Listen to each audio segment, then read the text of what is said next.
recently, Rolling Stone basically they put out their top 200 hip hop albums of all time, and there's been a few controversies that have arisen because of some of the things they basically said on this particular list. I'm sure many of us have the things we disagree about it.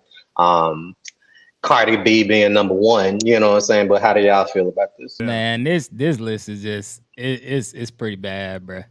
Like Horrible. Cardi B being number 16 is really egregious. Listen, I don't dislike you, Cardi B. I thought your album was great. I listened to it a few times, but I feel like it's a butt coming. But you to be ahead of the Carter 3, Good Kid, Mad City, and a few other albums, you know, that I won't name, but those are two of the ones that Love Below. speak about. Yeah, you know, it's a ton of albums. Miseducation of Miseducation of Lauryn Hill, which is regarded as probably one of the best albums of our generation. That was number 10. That was number 10. Oh, the Miseducation of Lauryn Hill? Yes, was number 10. Okay. Oh, okay. Fuck it. Then change that out with motherfucking Juvenile 400 degrees. She was ahead of Late Registration, I believe.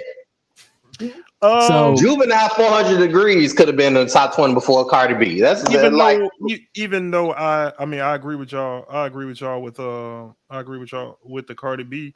I think mine is Outkast Stankonia too. I'm a huge Outkast fan, but I don't even think Stankonia is their best, you know, is their best album.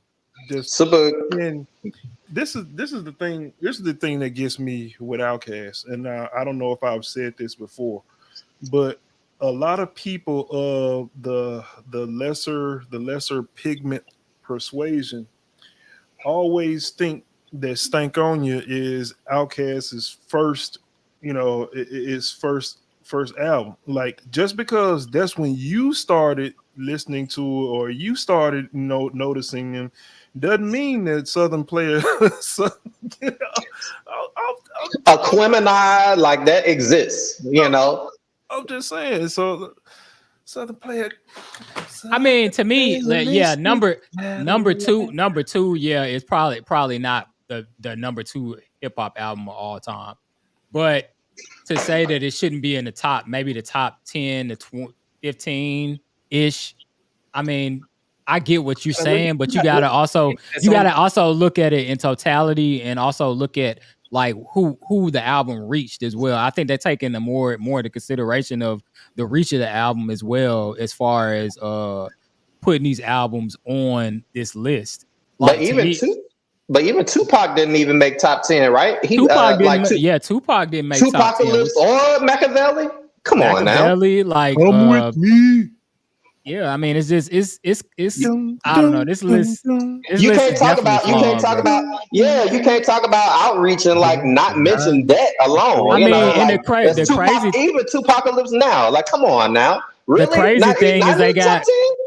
thing is they got Ready to Die at number 1, but Tupac ain't even in the top 10, and it's just like, what is y'all doing? I mean, but y'all acting like y'all look at the committee that voted. I was gonna I mean, come on, who that reached us? We understood it. But when you look at these white motherfuckers that didn't go through anything, that listened to Tupac's album and was like, that does not relate to me. I can't agree with Hail Mary. I can how can you relate to Biggie? You can relate to Biggie because on Ready to Die, this motherfucker said, oh, fuck heaven, nigga, I want to go to hell. Type shit. Like, I mean, of course, half of these motherfuckers don't even like their life. Like, come on, bro.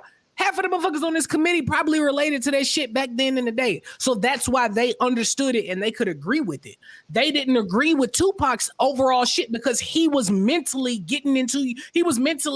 putting out lyrics and putting out words that we could relate to in the hip-hop culture and in the ghetto culture. They couldn't relate to that shit.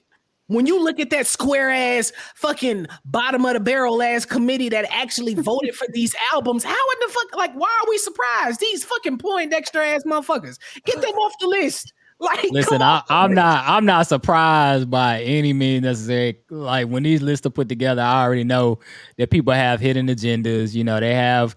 I'm sure people pay them to put them towards the top of the list and stuff like that. But at some point it has to be some integrity involved in these lists. Like if you're gonna make a top 200 hip hop albums of all time. The same thing relates to the NBA. When we look at the NBA and we vote for our MVPs, our most valuable, we will vote for our most improved players. You can say the same thing for that.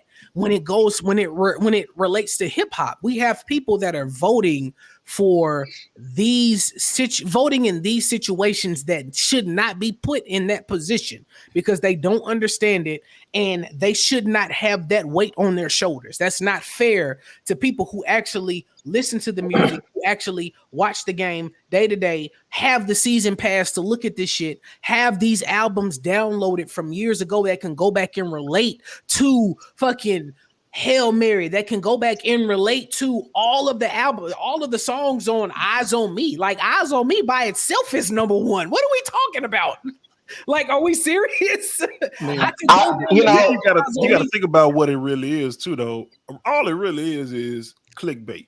I mean, because if you have it, hey, that's the first thing I thought. We need to get numbers for our site. So we finna put together the most hodgepodges, the most outrageous. Because hey, guess what? And we're obliging you. So we're gonna talk. I mean, we're talking about it. So get that list out, and we're gonna get them clicks. We're gonna get them clicks, and people gonna be talking about it. And I think it's deeper than that too, because like I've talked to 16-year-olds who say, "Oh, who's your top 3 of all time?" And Young Thug makes the list. You know what I'm saying? I mean, that's not a slight thugger, but like at the same time, it's kind of like top 3 of all time. No, I mean you got to think about it. If this is like a younger committee putting together this list, then yeah, Dirty Sprite 2 might make the top 50. When you're talking about the top 200 hip hop albums of all time, you know, people of our age and older, like basically it falls into a thing that a lot of us believe that anything that came out after, let's say 2004, you know, making the top 200 is a stretch. I appreciate that they got the Rakims and the Eric B's, you know, that actually make this particular list, but that top 50, it gets real questionable who makes in that top 50. Maybe Cardi B deserves to be in the top 200, but that top 50, those slots are coveted. You know what I'm saying? That's coveted as hell. Going along with what I said about, you know, Outkast and Stankonia, just looking at this top 20. I don't think that Kanye West. I mean, I love it. I love that My Beautiful Dark Twisted Fantasy. I love it, but College Dropout. I mean, come on, man. I was gonna say that. I don't fuck with that nigga anymore. And College Dropout should be up there. Some people say that My Twisted Dark Fantasy is Kanye West's best album. It's at the end of the day, this is subjective. You know, what about 808 and Heartbreak? That's underrated. That's the one that don't get enough credit to me. But the thing that goes into that is a lot of us, again, like Alcy just alluded to, is we've been sitting with hip hop longer than some of these younger people. You know what I'm saying? We've had the chance to hear Kanye West's first album and actually know what it felt like when it first came out. You know what I'm saying? Like when College Dropout came out, we was all like, "Oh, win it all." You know what I'm saying? Like that was a vibe back then. You know what I'm saying? Like, and these kids can win it all. You know what I'm saying? Like that shit was hidden. Man, that Jesus waltz. The first time you know what I'm saying? Like when back then, as opposed to like a lot of these younger people, they got to go back and listen to these albums. They wasn't in the moment when it came out. So, but even if they do, you take a 21-year-old, you ask them like, "What's your favorite lyric?" Oh, it was when Little Uzi Verse went, yeah, for like. But again, this is they time in hip hop. So I can't be mad. I'm not mad at them for saying that Young Thug is their favorite artist, for saying Lil Uzi Vert is their favorite artist, or they top 3 MCs, because again, this is their time in hip hop. This is who they listen to the most. So of course, when we think about when we think about hip hop, we think about lyricism. We think about having some kind of subject matter to what you're talking about. But these kids now, they're thinking more about melody. They're thinking more about, you know, how does the beat make me feel, you know what I'm saying? And then like having like the melody with the rhymes, and so it's more of a different, it's like almost like a vibe that you get from the music nowadays as opposed to the lyrical content. So yes, we're gonna judge a MC that they like a lot differently from who we like. You know what I'm saying? So it's just, to me, it's all subjective. But again, this list is still trash. You know, at the end of the day. The thing that bothers me though is not necessarily what you were talking about, Reese. My issue with today's music is when you don't pay tribute, pay tribute and understand your roots. If you don't understand and listen to those old, those old pioneers, those people. I'll give you a perfect example. Not saying that he should have, but I mean, I like Jack Harlow, but the whole Brandy thing, like, how do you not know who Brandy? I don't think he didn't know who Brandy was. He just didn't know that RayJ was her brother. I mean, but just simple stuff like that. Like, do a little research. Like, if you want to be, but this generation is stupid. You got to realize that. I mean, plus you got to look at it. You got to look at it like this. What the fuck has Brandy does for what is Brandy I'm just using it as an example. No, I understand you using that as an example. But what has Brandy done for this generation of music? Nothing. So why should I have to know that RayJ, who only is known for a porn tape with Kim Kardashian, why do I need to know that that's her brother? I don't know about all that, cuz. I had one wish. I had one wish. Girl, what you doing tonight? This is my form of advice. You just come home to me. Girl. No, don't downplay RayJ like that, cuz. Come on, man. RayJ is famous for like 3 to 4 reasons. Number one, because he's Brandy's brother. Number two, because he had one wish. Number three, because of Kim Kardashian. And number four, because he ran with Floyd Mayweather. That is the main reason that RayJ is still famous. And then number 5 is because he was on Love and Hip Hop. Don't nobody, and if you on Love and Hip Hop, at the end of the day, your career is over with anyway. So fucking stop. At the end of the day, nobody knows who this nigga is. More people respect Jack Harlow nowadays than they respect RayJ and Brandy. Whether you agree with it or not, I'm not saying that our group, I'm talking about the young people now. So why does he have to know who she is? And then the thing of it is, he wasn't even disrespecting. All he was saying is, damn, I didn't know that I didn't know that they were related.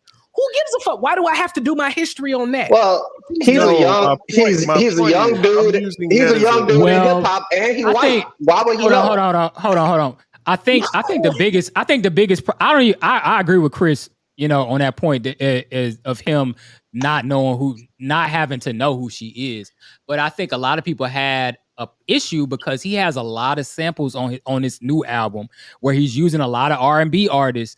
And I know that producers are the ones that make the songs before people try to kill me about this. But at the end of the day, if you're using these samples, you should at least have some kind of knowledge of the samples that you are using and rapping over. Because I guarantee you, Drake knows every fucking sample, person that he's sampling, and he's involved in the process. So if he was involved in the process of making these songs, he should have some roots into R&B and hip hop and know who a lot of these artists are. If this is what you want to do and you want people to take you seriously, I mean, agreed. That would be my argument. We're talking about Drake. I'm using it as an example. Like, hey, I'm not saying that you got to go do the whole genealogy. My overall point is, know your history. Know some kind of history. Know something about. But the thing of it is, you said know some type of history. So if part of my history is knowing lyrics to Biggie Smalls and knowing lyrics to Tupac and knowing lyrics to Wyclef Jean or Wu-Tang Clan, and I don't know that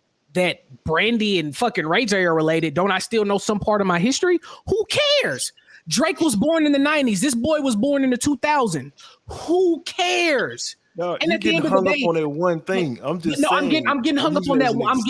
I understand you're using it as an example, but the reason why I'm getting hung up on that one thing is because there was a lot of backlash from that, and there were a lot of people that were against Brandy for coming down and putting a diss song out, because it's like, bruh, like, we actually like Jack Harlow. Chill out. Like, Okay, he didn't know that you and RayJ were related. Who cares? Nah, I ain't got nothing to do with that. I don't think. I think she just. But diss. see, I think a lot of people took that seriously. I feel like Brandy was just doing that for fun. I don't think she really took that shit was offense to lame what. as fuck too. She could do it for fun. All she I mean, yeah, it was trash. It was trash. Don't get me wrong. Like the rap was trash. I mean, we're not gonna gloss over it like it wasn't ass. But at the end of the day, I think she was just doing it for fun, like a ha moment. And you know, people kind of took it serious, but it's like, let's not. I mean, Brandy is a big artist in her own right. She's done a lot for hip hop, for R&B and hip hop, and she's done a lot for Black people in general, as far as like acting and things like that. You know what I'm saying? So to dismiss her like she's not important in hip hop and just in music in general is kind of is crazy. But again, like you said, I don't feel like Jack Harlow has to know who she is or who she's related to. But I do think when you're tapping into hip hop and this is what you want people to take you seriously for, that you do need to have some knowledge of the thing that you're trying to be involved in. Otherwise, it comes off as cultural appropriation. Otherwise, people think that you just getting into it because it's the hot thing and you trying to basically bite off of it and use it to get to be popular in our culture. Going on YouTube, family, it's your boy Reez. And if you like what you saw today and you would like to see more content from the They Gon' Feel Me podcast, click on this video over here. Now, peace.